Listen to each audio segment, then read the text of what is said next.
Жыл сайын көгілдір экран сыртындағы көрермен жүрегін жаулаған фильм не сериал шығып, көпшілік арасында хитке айналып жатады. Осы жылы оңтүстік кореялық «Игры в кальмара» жыл телехикаясы атағын жеңіп алуы әбден мүмкін. Сіз қалай ойлайсыз? Сонымен не дейді? Бірге тамашалайық.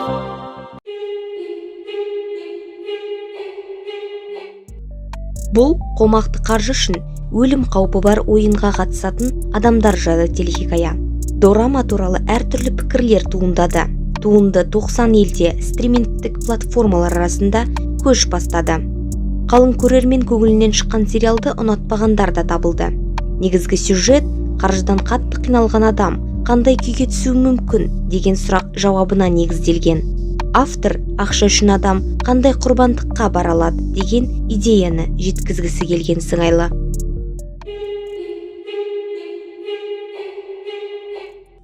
Көрермен мен киносыншылар кальмар ойындарында терең мағына бар деп санайды.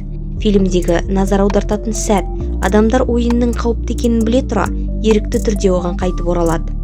Оның үстіне ойынды бір жолата тоқтату мүмкіндік бола тұра қатысушылар оны жалғастыруға бел буған. Жан түршігерлік жағдайға түскен кісі адами құндылықтарды ұмытып, жануарға ұқсап, тек инстинкттерге жүгінетін күйге түседі. Мұндай адам мен қалыпты жағдайдағы адамның қандай айырмашылығы бар? Өмірің бәске тігілгенде адамдық кейіпті сақтап қалу мүмкін ба? Алайда телехикая қорытындысы бойынша мейірімділік әрқашан жеңуі тиіс деген ойдың тұрғанын көрермен де ұққан шығар. Ақшадан да қымбат нәрселер бар. Жақындардың денсаулығы мен өмірі, ата-анамен бірге өткізген уақыт, достық пен махаббат.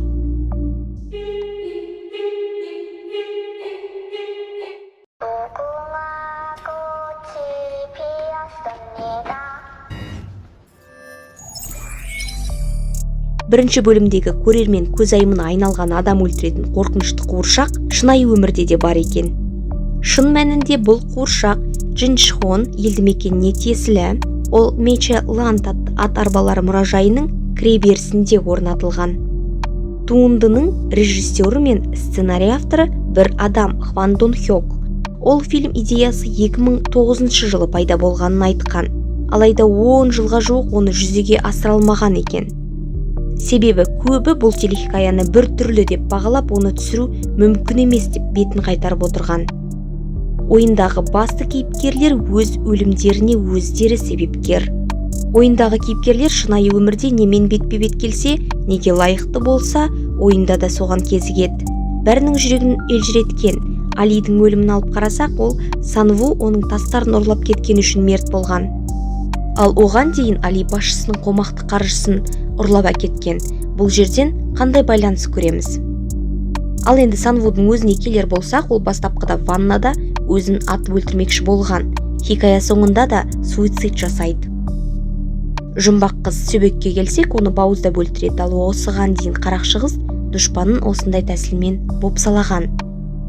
Қарақшы Чандок ойынға қатыспас бұрын дұшпандарынан қашып бара жатып көпірден секіреді. Ойында да көпірден құлап мерт болды. Автор осы арқылы адам өзіне тиесіліні ғана алады деген идеяны жеткізгісі келген сияқты. Телехикаядағы шал басты кейіпкердің әкесі ма? Бірінші нөмірлі О Ильнам есімді шал ең қарт ойыншы. Жасына қарамастан ол барлық ойында да белсенді. Алайда байқасаңыз, О Ильнам белгісі себеппен басты кейіпкердің өмірін аман сақтап қалады. Бірінші бөлімнен бастап біз Сон Кихунның анасы бар екенін, бірақ әкесі туралы ақпарат айтылмағанын байқаймыз. Сонымен қатар 4-ші ойын кезінде тастар ойыны барысында шал оған осы ауданда тұрғанын айтады. Сонда Кихун да дәл осы ауданда туып өскенін жеткізеді.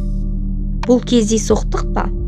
Сонымен қатар сынақ басталмас бұрын шал күртешесін басты кейіпкерге береді. Осылайша ол Кихунды қорғауға тырысқан шығар. О Ильнам бұл әрекетін бақылаушылар 001 нөмірлі формадағы адамды өлтірмейтінін біліп жасаған сияқты. Тағы бір кездейсоқтық. Бір бөлімде Кихун сүт өнімдерін іше алмайтынын айтады. Сонда шал менің ұлым да сондай деп жауап береді. Достар, бүгінге осы дорамаға қатысты басқа да қызықты фактілерді талдауларды қаласаңыздар, осы видеоны 1000 лайкқа дейін жеткізейік. Келесі кездескенше.